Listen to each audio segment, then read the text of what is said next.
Hi అండి అందరికీ Sunday mini vlog చూసేయండి. ఈరోజైతే రామదేని పూజ చేసుకున్నానండి. ఇలాగైతే రెడీ చేసుకొని వచ్చానండి. నేనైతే శారీ కట్టుకున్నాను. ఇంక పూజ అయితే కంప్లీట్ అయిపోయింది. ఇంక ఈ వారంతో కంప్లీట్ అయిపోయినట్టేనే.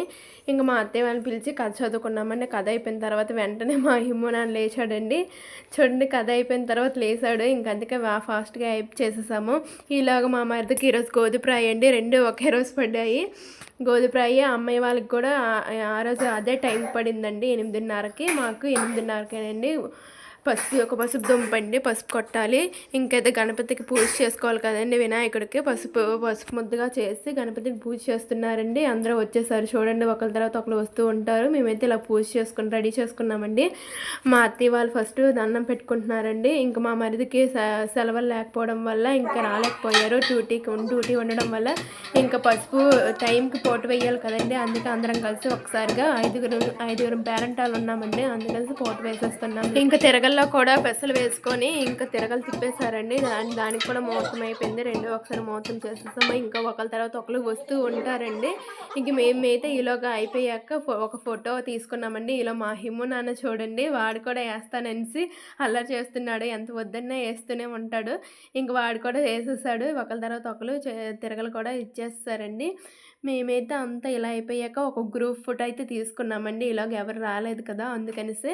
మాకైతే హిందూ సాంప్రదాయాల్లో ఇలా చేసుకుంటామండి. మీ సైడ్ ఎలా చేసుకుంటారో కామెంట్ చేయండి. మేమైతే ఇలా చేసుకుంటాము. ఇలా పెసలు వేస్తారు, పసుపు అయితే అలా దంచుతారండి. ఇంకా మా మధ్యకి సెలవులు లేకపోవడం వల్ల మా అత్తయ్య వాళ్ళే మొత్తం చూసుకున్నారండి. ముందుగా ఉన్నారు.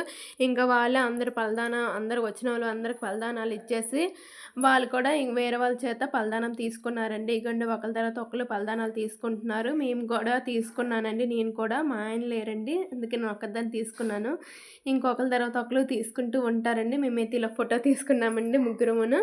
సైడ్ అయితే ఒకరి తర్వాత ఒకరు వస్తూ ఉంటారంటే సాయంత్రం వరకు వస్తూనే ఉంటారు. ఇంకా సాయంత్రం 6 వరకు ఇలా ఉంచుతామండి. ఇంకా ఒకరు వస్తూనే ఉంటారు. ఇగోండి ఒకరి తర్వాత ఒకరు వస్తున్నారు. మేమైతే ఇలా తీసుకున్నాం.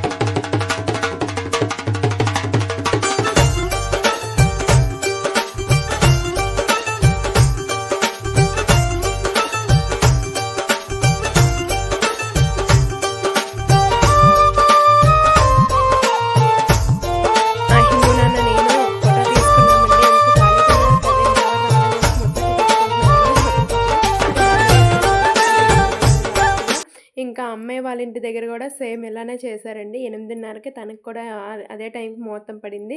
ఇంకా తనైతే ఇలా రెడీ అయ్యిందండి. ఎలా ఉందో కామెంట్ చేయండి. తినేనండి పెళ్లి కూతురు. ఈ వీడియో నచ్చితే లైక్ చేయండి, షేర్ చేయండి, సబ్స్క్రైబ్.